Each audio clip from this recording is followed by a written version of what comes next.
Number 4 سورۃ النساء آیت نمبر 118 تفسیر مطلب اب اس زمانے میں کسی جن کوئی بولنے لگے نا کسی درخت کے نیچے تو یہ مسلمان اتنے ضعیف عقیدے کے ہو گئے ہیں یہ اللہ کو چھوڑ کے ادھر چل پڑے کہ جی یہاں سے تو آواز آتی ہے، یہاں سے تو یہ چیزیں۔ ایک خاتون نے میں فون کیا، انہوں نے کہا کہ یہ سارے لوگ حیدرآباد والے ایسے ہو گئے ویسے ہو گئے۔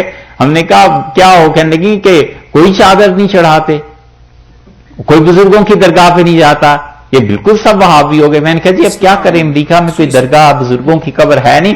ارے کیوں نہیں، پیسے دے دیں، دلی میں حضرت کے یہاں چادر چڑھا دیں یہاں سے بیٹھ کے۔ یہ ہیں چیزیں، مطلب یہ کہ اگر امریکہ میں بھی کوئی بزرگ اب آپ ڈھونڈیے، کوئی قبر بنے، یہاں بھی کوئی چیز ہونی چاہیے۔ ہاں یہ اب چیزیں ہو گئی نا، مطلب عقیدے میں جو خرابی ہے اس کو نہیں چھوڑنا۔ تو عزا دیوی وہ تو بیچ میں سے بولتا تھا شیطان، اس لیے اللہ نے کہا ہے کہ کسی کی پرستش نہیں کرتے۔ عورتیں بھی کیا ہیں، یہ اصل میں شیطان کی عبادت کرتے ہیں۔ لعنہ اللہ، اللہ کی لعنت ہو اس شیطان پہ۔ وقالا، اور اس بات پہ کہ لأتخذن، اس نے کہا میں ضرور بناؤں گا۔ یہ ہے چیز کہ لعنہ اللہ وقالا لأتخذن، خدا کی لعنت ہو کس پر؟ شیطان پر۔ ایک وقالا، اور جو کچھ اس نے کہا اس پر بھی۔ یہ صحیح ترجمہ ہے یہاں۔ بعض حضرات نے ترجمے کو اس طرح کر دیا ہے کہ لعنہ اللہ، اللہ کی لعنت ہو شیطان پر، وقالا، اور شیطان کو اور کیا ہوا؟ لعنہ اللہ، شیطان پر لعنت کی اللہ نے، وقالا، اور اس نے کہا کہ لأتخذن من عبادک، اس کالا کو بھی آگے جوڑ دیا ہے۔ حالانکہ حقیقت یہ ہے کہ لعنہ اللہ کے بعد جو واو آ رہی ہے نا، یہ واو ان دونوں چیزوں کو جمع کر رہی ہے کہ اللہ کی لعنت ہو اس شیطان پر اور اس قول پر جو اس نے منہ سے کہا ہے کہ لأتخذن من عبادک نصیبا مفروضا۔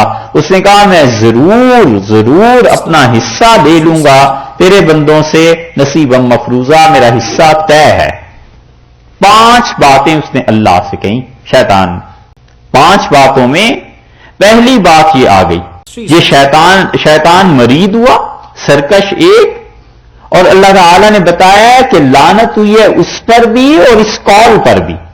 یہ وقالہ جو ہے نا، اس پر بھی خدا نے لعنت کی ہے، اس قول پہ بھی، اس کے اس جملے پہ بھی۔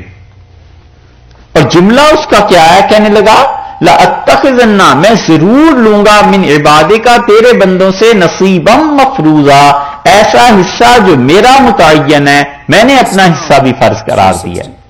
بندے تیرے عبادت میری کریں گے، بندے تیرے حصہ میرا دیں گے، مال و دولت تو نے دے گا، حصہ میں اپنا وصول کروں گا، اولاد تو نے دے گا اور حصہ میں ان سے اپنا وصول کر لوں گا۔ یعنی بندے تیرے ہیں لیکن مال میں میرا حصہ ہوگا۔ جیسے نظر و نیاز نکالتے ہیں نا بتوں کی، حضرت عیسیٰ اور حضرت مریم علیہ السلام کے مجسموں پہ چڑھاتے ہیں نا جا کے چیزیں، یہ ہندوؤں کے ہاں دیکھیں، آپ تو جانتے ہیں، آپ کے ہاں تو روز شب و روز یہ ساری چیزیں دیکھنے میں آتی ہیں۔ بندے تیرے ہیں سارے کے سارے، لیکن ان سے کام میں وہ کراؤں گا جو میں چاہوں گا۔ لأتخذن من عبادک نصیبا مفروضا، اس نے کہا پہلی بات تو یہ ہے کہ جو حصے متعین ہے میرے، میں اس کو لوں گا۔ اسی لیے امام نصفی رحمت اللہ علیہ نے بڑی اچھی بات لکھی ہے، وہ کہتے ہیں اللہ کی لعنت ہوئی ہے شیطان مرید پر بھی، سرکش پر بھی، اور اس قول پر بھی، کہ یہ بھی لعنت کے ہی قابل ہے بات، دونوں چیزیں۔